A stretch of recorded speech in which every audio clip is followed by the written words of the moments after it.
Being a new mom itself is challenging. Now, couple that with starting your PhD degree and then having another kid while pursuing your PhD degree.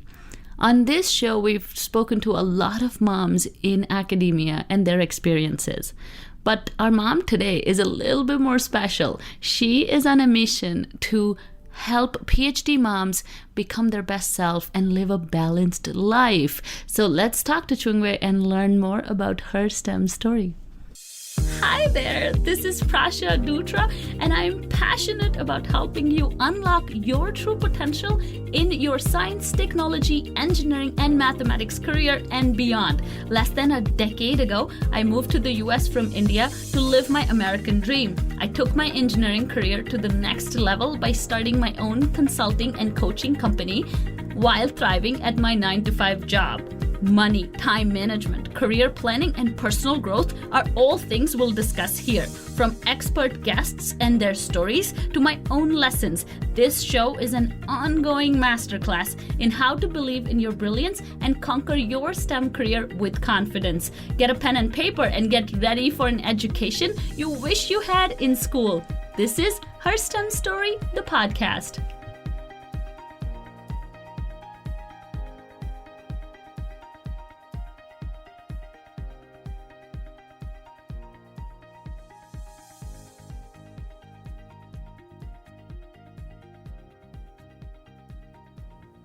Hi, ChiungWei. Thank you so much for joining us all the way from Taiwan.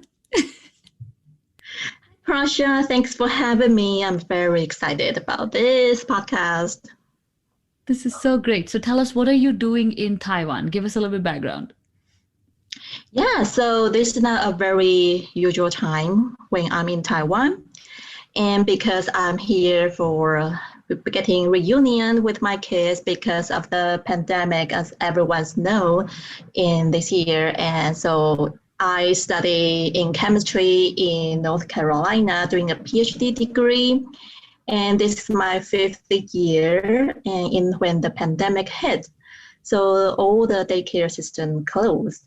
And while me and my husband also are all PhD students, without the daycare supporting, the life has just become very challenging. So at the time, we tried to stick around a while, but it became really challenging. So we sent our kids home in Taiwan with my parents, so with their grandparents. And then now, so that happened in May, and now it's December as we were talking. So I came back, and while getting everything more structured in North Carolina, and now I just came back and get the kids back. So that's why I'm here, and I'll be staying a few weeks. So just trying to get family time and quality time with them, with my parents-in-laws, and friends, and everything here. So that's why I'm here. Yeah, that's awesome. And I'm so excited because I think your story is so incredible, especially, your roots being in Taiwan. So I'm really excited to share with the audience, what got you interested in moving halfway across the world? Yeah, that's very interesting. And that's a very long story, actually. So I did not have the idea of getting a degree overseas or trying to live over abroad. And that's all that I got very intrigued when I did my master's degree. That's happening 10 years ago, actually. And at the time, so almost everyone in Taiwan, we will all do a master's degree after graduation before we really get into the industry and do a job. And at that time, I thought that's my path as well, until in the middle of it, I saw my senior lab mate.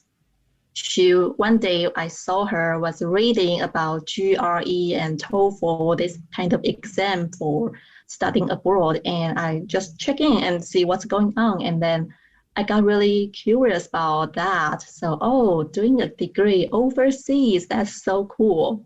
So that's the starting point. And then while at the time I was approaching the end of my master's degree, I kind of try to decide whether I want to do a degree and if I really want to do overseas of that. So, and then I just thought well, life is so short, then why not to give it a try? So that's the beginning of it. And then fast forward today, then this is my 5th year, and there's some detour in the between, because while I try to apply for a PhD degree, I ended up doing an industry job after my master degree. And then after 3 years of working as a research and development engineer in the company, I realized it's not quite the career I imagined. And that's when I want to pick up this dream of living abroad. And then I reapplied, and then that's how I got started. Awesome. And I think the most interesting part of that is just, how you followed your curiosity to just, continuously unfold like a life that you're today proud of, and that allows you to, sort of experience the world, in a better way, but also help science, and also help,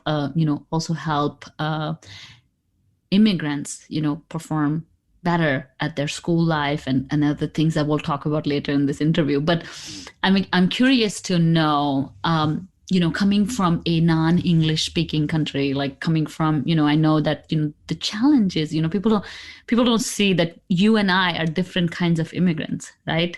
Like, we're immigrants, but we're not the same immigrant, because I come from a British ruled country where English was very common. We are taught English from, sort of day one in cities and stuff. So people may call me non-English speaker, but the truth is I am an English speaker. Like, that's what we're taught.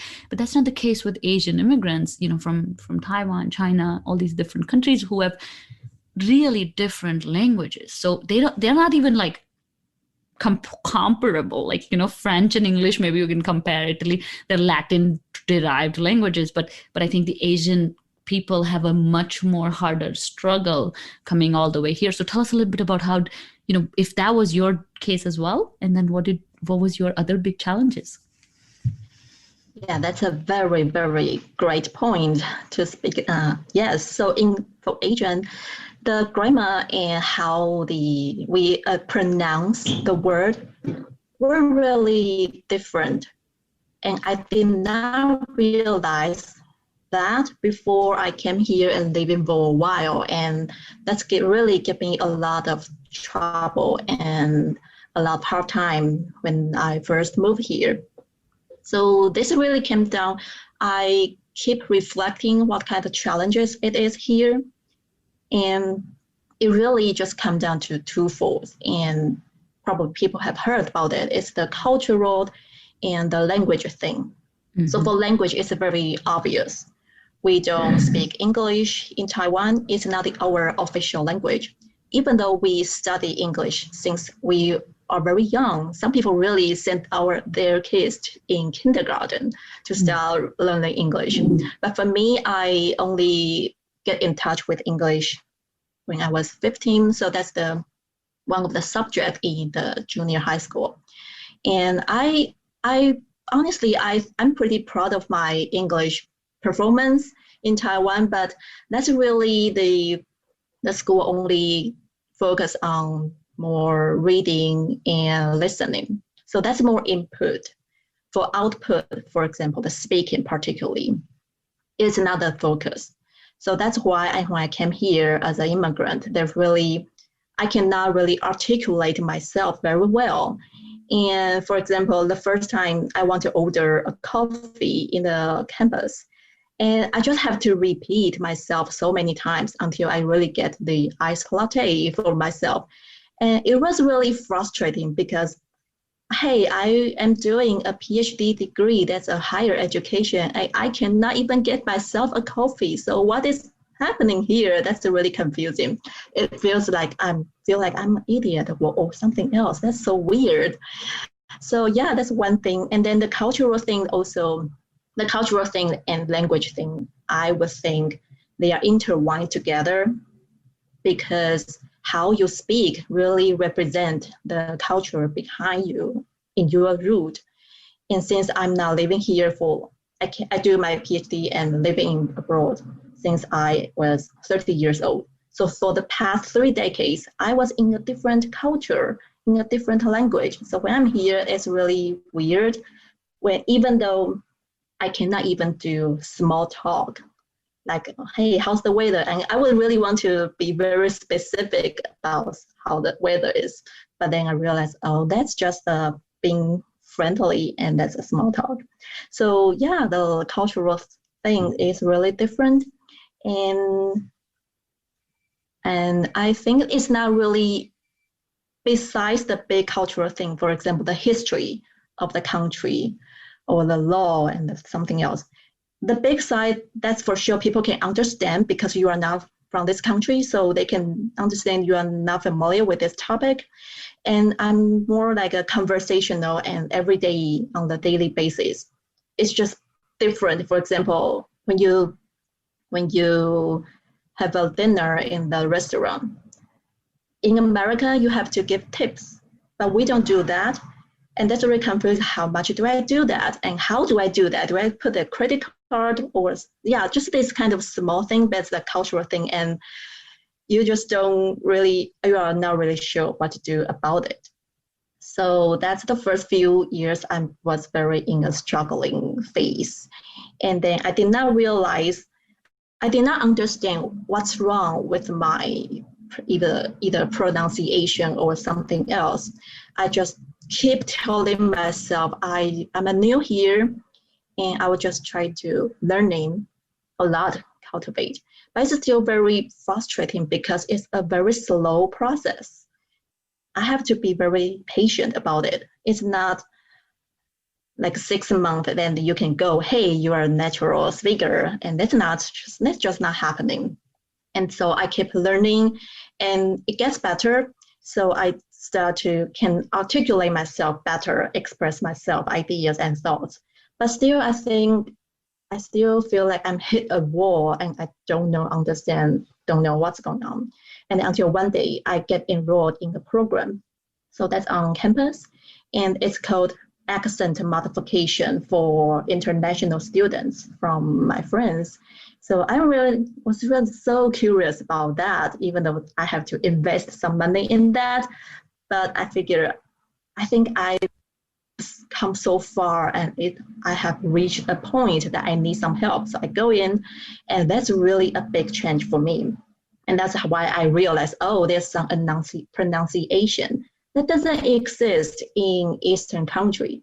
And that's why I replace some of the word with the other pronunciation, and that would confuse all the meaning, all the context.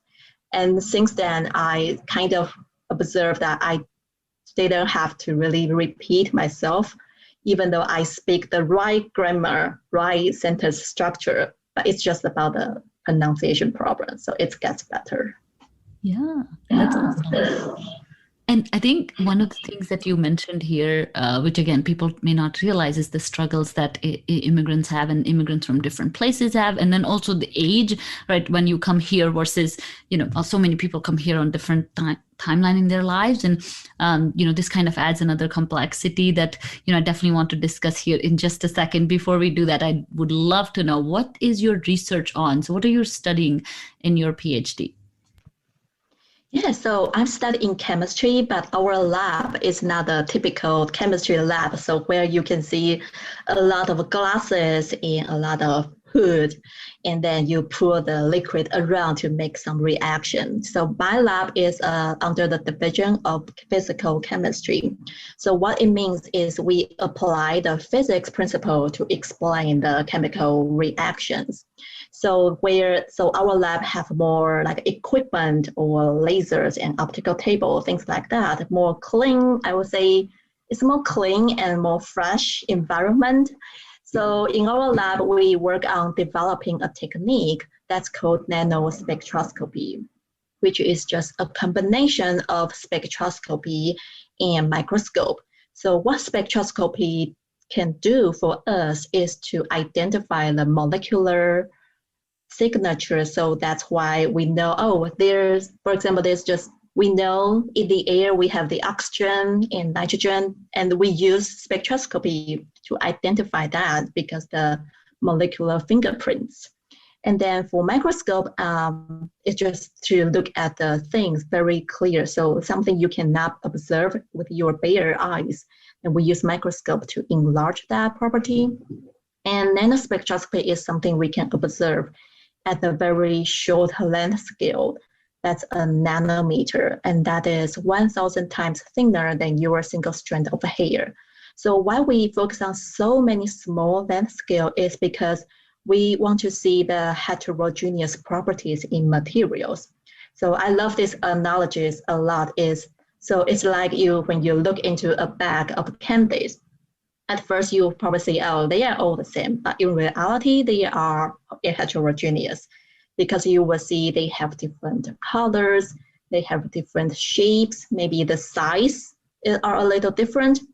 And that small properties can really affect the function of materials, or in the candies, it affects, for example, the shape will affect how they oriented with each other. The color will just affect how you see, how you feel about this bag of candy. So in real life, all the materials are heterogeneous and they have a lot of influence on how they function. So these materials we study can be used in our everyday electronic gadgets, like in computer or the cell phone or the solar cell that can power the electronic gadgets.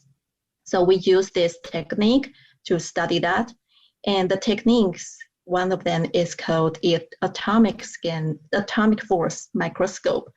It's analogous for example, you just imagine you slide your finger across the surface. So what you can feel is that the texture or the temperature or how the shape under your fingertip. In atomic force microscope is really the analogy of this concept.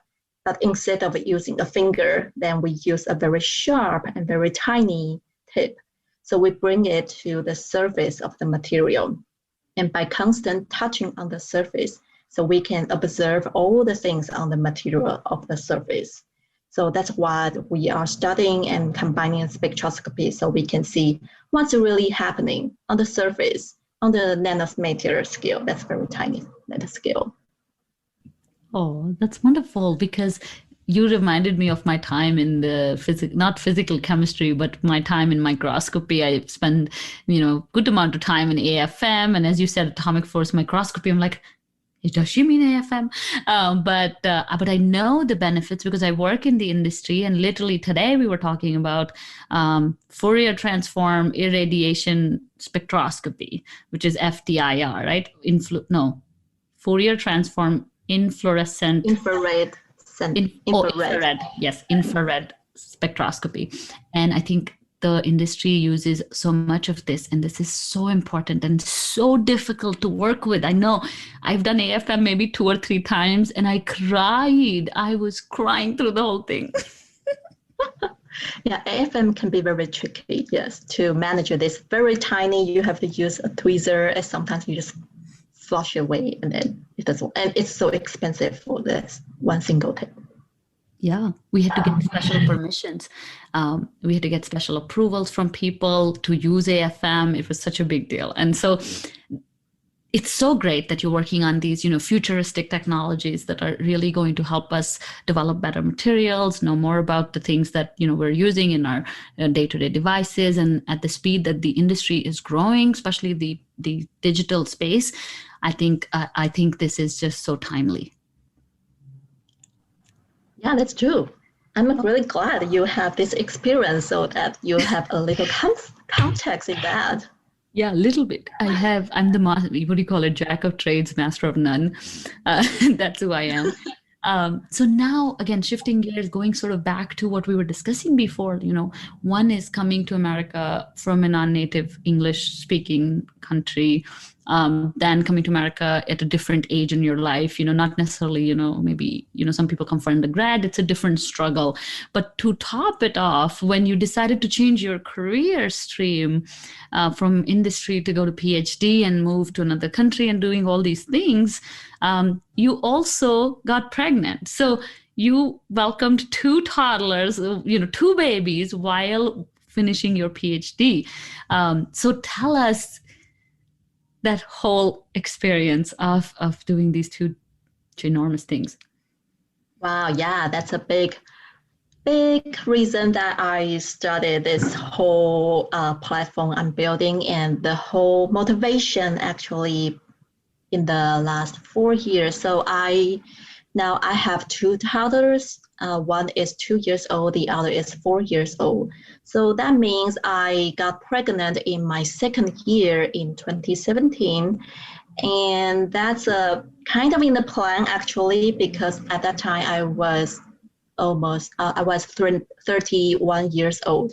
And that's kind of our family plan. So we want to add a family member. And I know we have some actually with my husband, some not fighting, but just discussion. When is the time we want to add a family member? Do I want to do it after my PhD degree?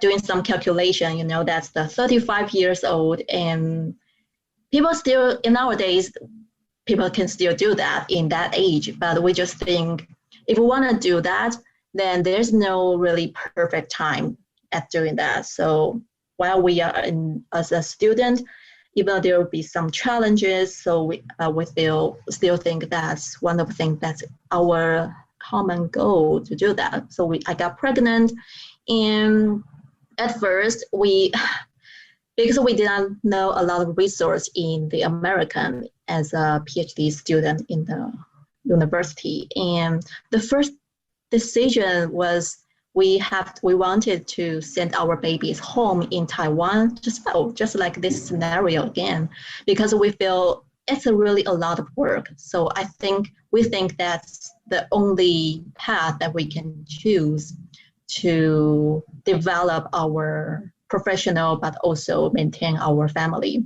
So that's the first thing when I really first time got pregnant in 10 weeks in the first trimester.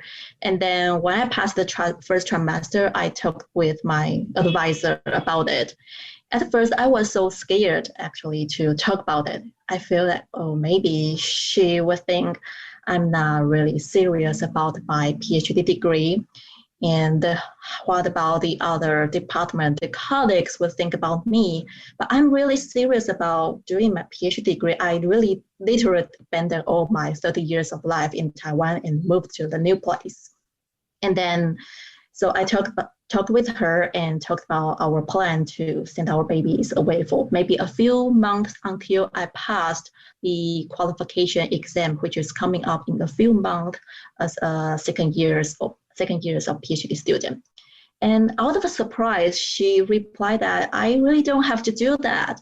I can keep my babies because it's just life. PhD student is also part of being a person, and is your personal life. Yeah, I was so surprised, and then she really immediately the next day she offers me some plan and some resource to guide me. For example, we have the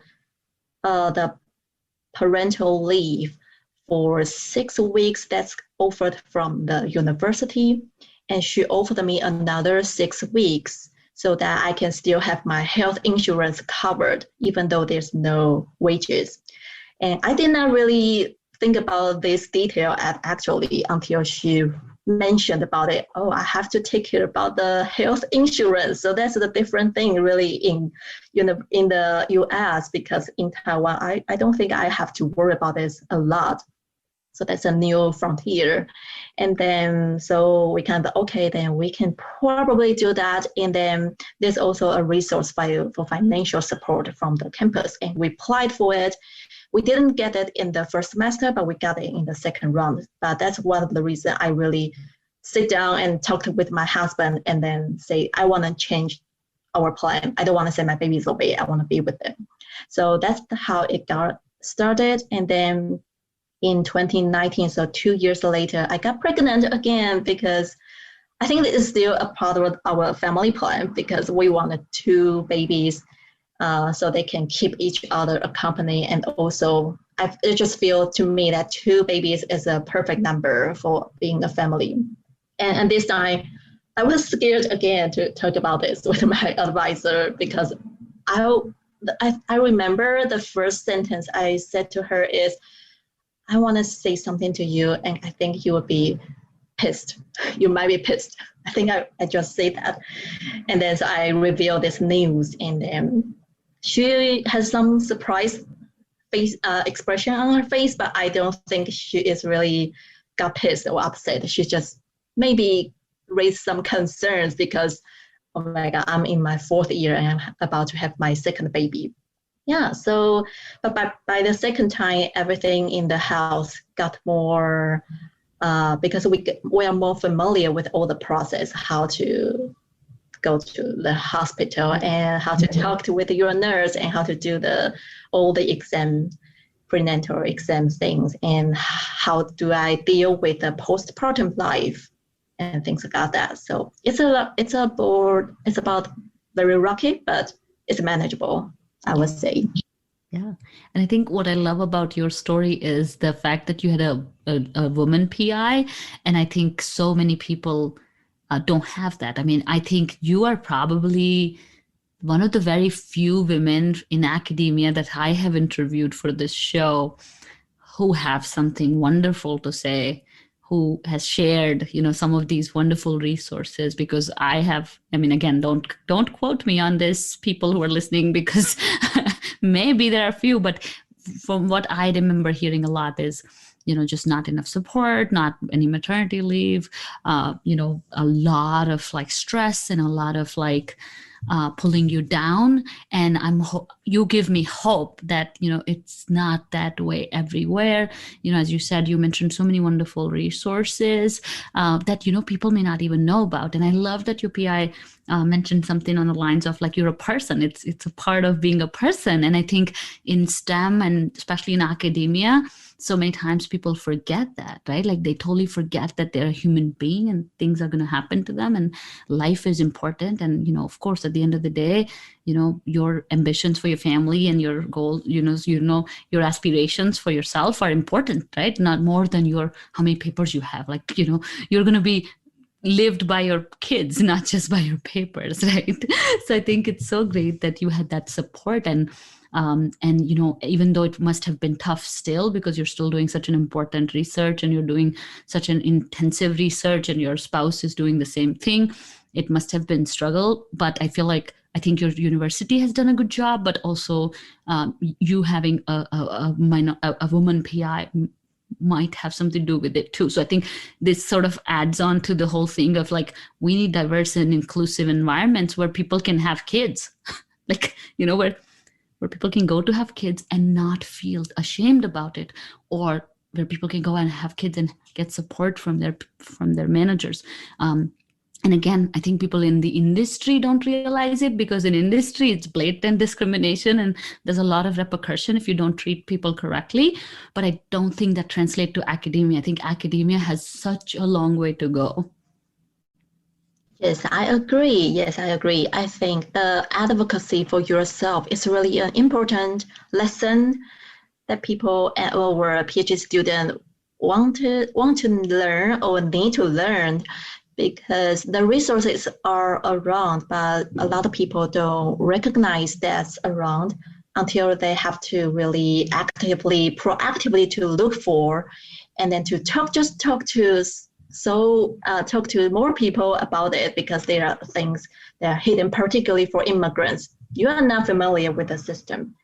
And the only weapon that you can do is to network or communicate and outreach to people, so that you can be more familiar with the system.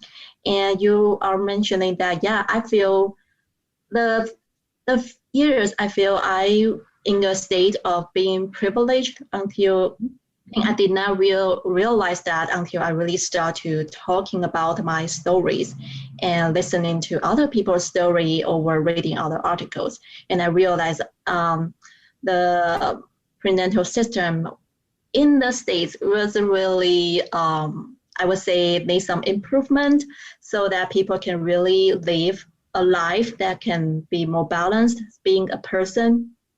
And for example, the prenatal parental leave for 6 weeks are actually not really a really long time for 6 weeks after you give birth a baby, and I think they are extending 2 weeks more since last year. So I think that's a good sign that academia have more trying to improve in this area. And so, yeah, that's a good point. Yeah, awesome. So I think on that other note, I feel like you are also now, again, because so many people don't have your privilege. I'm glad you recognize it in terms of, having that perfect PI or having a university with resources. A lot of people don't have that available to them. And so you are going out of your way and you're now helping those PhD parents, PhD moms build a balanced lifestyle, build a balanced life. So tell us a little bit about how did you get started on this mission and what is it all about? Yeah, this is a very exciting project. And I think the idea behind it is actually in the process for years. Because every time I mention to people that I am doing a chemistry PhD degree, then the first reaction was surprise.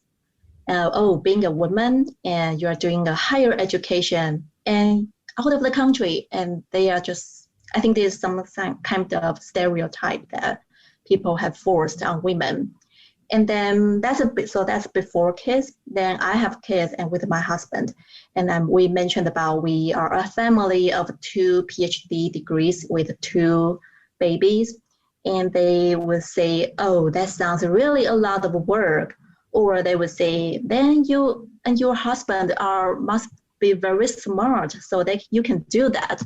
So I think the way that not only this the stereotype the society has forced on women, but also it indicates a larger problem is that so people would think when you do a PhD or higher education in the science or in the engineer, then you have to sacrifice your personal life. And that's a really big and stereotype and bias that people put on. So that means, you want to do a science, then you have to sacrifice everything so you can put your energy and time into that. And that's really a very difficult idea to think about and very just heartbroken to think about it. And then so this year, particularly for 2020, my program, Balance Your PhD, was born because in the pandemic. And after that, because in the pandemic, as I said, I have to send my kids away without being around with us. And that time, it was really a time of a reflection. And I did not understand what does that mean in the first place. What does that mean? I'm doing my degree. I have 2 kids, but they are not with me. And what I'm doing here after all these years of works and tears and sweat and the struggles. So what I'm doing here, and then I start to write my blog since that time. And that is something I wanted to do for a while because I just love writing about science. And then this year I started writing about my own personal experience and stories about it. And then I got approached by online community. So people are kind of getting more about the behind the scene, how the life is look like for a PhD mom and for a STEM family is doing. So I got really more encouraged about that. So I'm doing more, and then I realized there's really some issues in academia, and particularly for PhD moms. So they have to face a lot of bias and feel shamed. So they cannot have their family while they are still studying and doing a degree. So that's why I want to build this program. So on a mission to help women in STEM to believe that they can live in a balanced life while they are still developing their professional life. I love that. That's so great because I think balance and PhD doesn't come together. Like people don't say those words in the same sentence. So it's really powerful that you're doing this work. And as you mentioned about your blog, sharing, behind the scenes of your life, talking a lot about, not just your personal life or PhD life, but talking about science and science communication and sort of creating a good platform where you're sharing your voice with the world. And also, on a fun fact, aren't your kids named after scientists? Yes, that's true. Wow. Yes. They are inspired by a physics scientist and a biology scientist. So my handle on my Instagram, so there's a DR in the end of my handle. So on one side is a doctor because I'm doing a doctor, but it's also an acronym for this name. So D for Dalton and R for Rosalind. That's the scientist. Yes. We're just so inspired by science because me and my husband was doing science. I love that. That is so great because that really makes you a STEM family. And I can't even wait. Like kids of 2 PhD graduates, I don't know. I think they'll be on Mars or something. They'll do all the wonderful things. I try to be open about their choices. That's awesome. So tell us, from this program, tell us what's that one thing that PhD moms can do to start believing in their brilliance? Oh, like what they kind of tips they can do. Yeah, I can think about a lot of things because everyone is different. And I think from my perspective, I think it's a very long process and it's a lifelong journey of learning. So to help that to maintain a sustainable, balanced life, I feel you just have to reflect what's really the priority and what matters to you at different phases in your life. Because in the beginning, as a new mom, your priority might be getting familiar with yourself and with your babies, while your professional life would be much in a slower pace. And that is totally fine because you can always catch it up. So your values will just change along with your change in your life because life happens. And if you just stick with something and it's not working, and you would just get really frustrated and feel like you are getting nowhere and your life will feel out of balance out of it.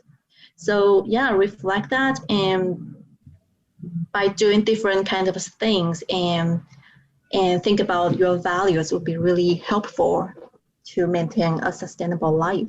I think we get so caught up in trying to do it all that nothing gets done, and then we feel behind, and then we feel like our lifestyle is down the drain. Before we know it, it's too late. So I think it's important to, as you said, realize the time of your life, assess your values and priorities for that time, and then act accordingly and sort of let go of whatever doesn't align. So for example, when you're just giving birth, don't set goals like I'm going to get a promotion or I'm going to apply for a new grant. Like try your best to plan better so that you don't have to feel all this, overwhelm. And of course, you may not have that option, but again, thinking about where can I make that choice? Like even if I can't make it on this big level of, professional level, which might be out of my control sometimes, can I make that choice, internally or at home, right? Like where I put myself first. I know a lot of your work is around lifestyle management and teaching those concepts around, just little things like wellness and self-love and how that can all sort of come into building the life that you enjoy, right? Yes, building a lifestyle. I love this topic. So I think before I do my PhD degree in the United States, and I am a person that really look for self-care a lot. So I do yoga and do the just care about from mind, body, and spiritual things. But it's really got caught up when I do my degree, because I think it's a different culture in a different country. So most of the people around you doesn't really care about that, and you kind of lost the track of it. And then until this year, I pick up this idea again, and I realized it's really important to take care of yourself so that you can take care of your other aspect of a life. Yeah. I love that. So tell us, before we let you go, first tell us what's your favorite book? Oh, my favorite book. So my recent reading is The Becoming by Michelle Obama. So I love this book because it's a real, first thing, it's the really well written. So you can really feel the scenario in the book. And it also mentioned a lot of challenges that I can really relate to, for like the professional side. How do you deal with your family? How do you care of your kids while you're still being ambitious in your career? And how you can really communicate with your husband, because as a family, your husband is your biggest supporter, and your partner, your friend, even sometimes it's your leader. So the communication and relationship with your husband, your partner, is really important, and I can really relate it so well, because in the book, well, my husband is not a president or some kind of counselor, but my husband sometimes would be also away for a while because he has to do the work into the night. And of course, I didn't like the idea of him not in the house in the night, but I don't want to really put pressure on myself nor on him, because that's just built out a lot of conflicts in the house. So clear communication, and be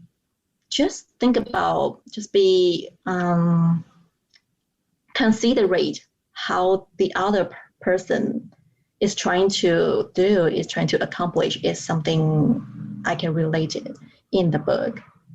I think that book is so great, and it's so well written, and I loved her portions of her childhood and how well she portrayed her parents and all the wonderful things. I think it was so great to read that. Now, before we let you go, tell our audience, where can people find you, your blog, your PhD, Balance Your PhD program, all the jazz? Yes, I am actively on Instagram. So my handle is graceful.dr. So graceful, graceful.dr. And I write a blog on my personal website. It's ChiungWei.com. So ChiungWei, ChiungWei.com. So that's where you can find my blog and find all the information about my Balance Your PhD program, particularly for PhD students in the STEM field. Awesome. Thank you so much, ChiungWei, for your time. Yes, thank you, Prasha. That was ChiungWei with her incredible STEM story. Please use the links in the episode notes to follow her and her amazing work. This will be the last episode of 2020, and I'm very excited to welcome you in 2021 with a brand new set of episodes, both solo and interviews. Thank you so much for being a dedicated audience in 2020, and I can't wait to see you in 2021. Until then, follow me on Instagram at Prasha Dutra, and don't forget to subscribe, rate, and review this podcast and share it with other women in STEM. Thank you so much for listening. Bye.